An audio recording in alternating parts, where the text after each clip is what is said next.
अधिकतर परिस्थितियों में युद्ध करना तथा किसी की हत्या करना एक पाप माना गया है, जैसा कि हमारे धर्म ग्रंथों में भी लिखा हुआ है, अहिंसा परमो धर्म।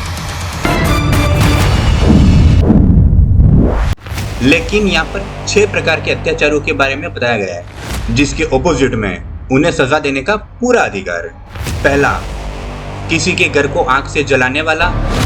दूसरा, किसी के भोजन में विष मिलाने वाला। तीसरा, किसी की हत्या करने वाला। चौथा, किसी की धन संपत्ति लूटने वाला।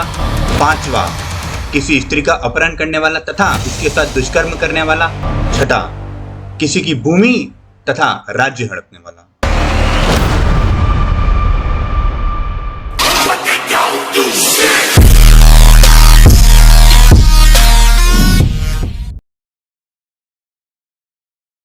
अब तक हमने पिछले श्लोक में देखा कि किस प्रकार अर्जुन अपने सगे संबंधियों अर्थात गुरु द्रोण तथा उसके पितामह तथा उसके समस्त भाइयों, संतानों तथा पुत्रों के समक्ष युद्ध भूमि में युद्ध करने को इच्छुक नहीं है। अर्जुन का कहना है कि इसके बदले में अगर मुझे तीनों लोगों का सुख भी मिल जाए तब भी मुझे नहीं चाहिए, फिर इस पृथ्वी की तो क्या ही बात करें।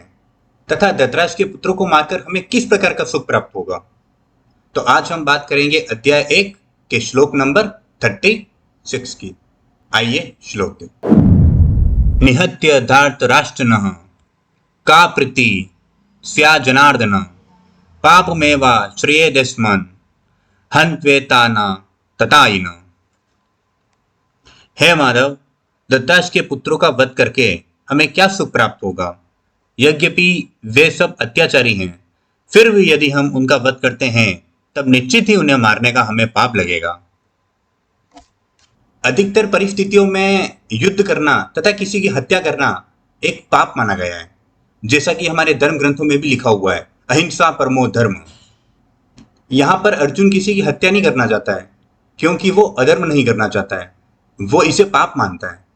लेकिन यहाँ पर 6 प्रकार के अत्याचारों के बारे में बताया गया है, जिसके ऑपोजिट में आप अपना सेल्फ डिफेंस कर सकते हैं तथा उन्हें सजा देने का पूरा अधिकार है। जैसे कि एग्जाम्पल, पहला, किसी के घर को आग से जलाने वाला। दूसरा, किसी के भोजन में विष मिलाने वाला। तीसरा, किसी की हत्या करने वाला। चौथा, किसी की धन संपत्ति लूटने वाला। पांचवा, किसी स्त्री का अपहरण करने वाला तथा उसके साथ दुष्कर्म करने वाला। तथा आखिरी और छठा, किसी की भूमि तथा राज्य हड़पने वाला। इन सभी अत्याचारियों से आप अपना सेल्फ डिफेंस कर सकते हैं तथा इन्हें मारने में कोई बुराई नहीं है। यहाँ तक कि हमारे धर्म ग्रंथों में भी लिखा है कि इन्हें मारना पाप नहीं है। लेकिन ये सब एक कानूनी दायरे में किया जाना चाहिए, वरना हम किसी पर भी आरोप लगाकर किसी की भी हत्या कर देंगे तथा इससे पूरे देश की व्यवस्था बिगड़ सकती है। इसी रीजन की वजह से हमारे देश में एक व्यवस्था बिठाई जाती है, जिसे हम प्रशासन अर्थात कानून कहते हैं, जो सही तथा गलत का उचित निर्णय करके अत्याचारियों को सजा देता है तथा निर्दोषों को न्याय देता है। अब हो सकता है कि कभी अगर आपने धार्मिक दृष्टि से सोचा हो और आपके माइंड में ऐसा क्वेश्चन आया हो कि जब हत्यारा या फिर कोई अत्याचारी दुष्कर्म करता है तो उसने तो दुष्कर्म किया, उसे तो पाप लगेगा, लेकिन जब कानून उसे सजा देता है तो क्या कानून को इसका पाप नहीं चढ़ता है। तो इसी रीजन की वजह से कानून को इसका पाप नहीं लगता है, क्योंकि ये जो 6 कैटेगरी यहाँ पर बताई गई है उसके हिसाब से अगर कोई भी अधर्म करता है अर्थात कोई भी दुष्कर्म करता है, उसे सजा देने वाला पापी नहीं माना जाता है। अब यहाँ पर आम इंसान के लिए ये करना तो उचित है, लेकिन अर्जुन एक भक्त स्वभाव का व्यक्ति था तथा अर्जुन युद्ध भूमि में एकत्रित सभी लोगों के साथ साधुओं जैसा व्यवहार करना चाहता था। लेकिन साथ ही अर्जुन एक क्षत्रिय था तथा क्षत्रियों को इस प्रकार का स्वभाव शोभा नहीं देता है। चलो माना एक राज्य के प्रशासन के उत्तरदायित्व के लिए एक व्यक्ति की जो प्रकृति होती है वो साधु स्वभाव जैसी होनी चाहिए, ठीक है, समझ में आता है। इसका मतलब ये नहीं कि आप कायरों की भांति व्यवहार करो। आपके राज्य में इतना बड़ा संकट आया है, आपकी प्रजा दुखी है, तो आपको इस समय अपने राज्य तथा अपनी प्रजा की सहायता करनी चाहिए, उनके साथ आपको खड़ा होना चाहिए तथा उनके प्रति अपने उत्तरदायित्व को समझना चाहिए।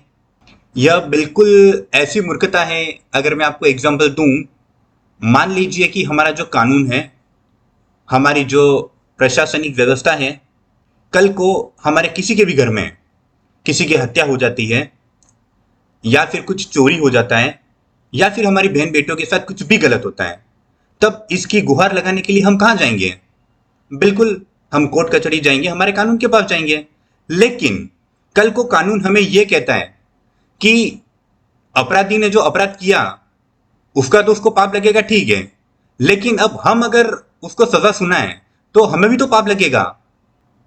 अब उसे सजा देकर क्या फायदा? उसने जो करना था उसने तो कर दिया, लेकिन हम उसे सजा देकर पाप की भागीदारी क्यों बने? यह बिल्कुल इसी प्रकार की मूर्खता है। अब अगर मैं आपको एक और एग्जांपल दूं, तो हमारे जो प्रभु श्री राम थे, वे भी साधु प्रवृत्ति के व्यक्ति थे। उनका भी जो स्वभाव था वो साधु प्रवृत्ति जैसा था, लेकिन वे कायर नहीं थे। क्योंकि जब रावण ने प्रभु श्री राम की पत्नी का अपहरण किया था, तो प्रभु श्री राम ने रावण को एक ऐसा पाठ पढ़ाया था जिसे समस्त संसार जानता है। आज उसकी स्टोरी हम सभी जानते हैं। अब इसका मतलब ये नहीं है कि अर्जुन ने अपने जीवन काल में किसी शत्रु की हत्या ही ना की हो, लेकिन अर्जुन का मानना था कि यहां पर तो उसके सभी अपने हैं, जैसे कि उसके गुरु, उसके पितामह, उसके सभी भाई, तो उनकी हत्या क्यों ही करना, तथा साधु प्रवृत्ति वालों को तो क्षमा करने की सलाह दी जाती है।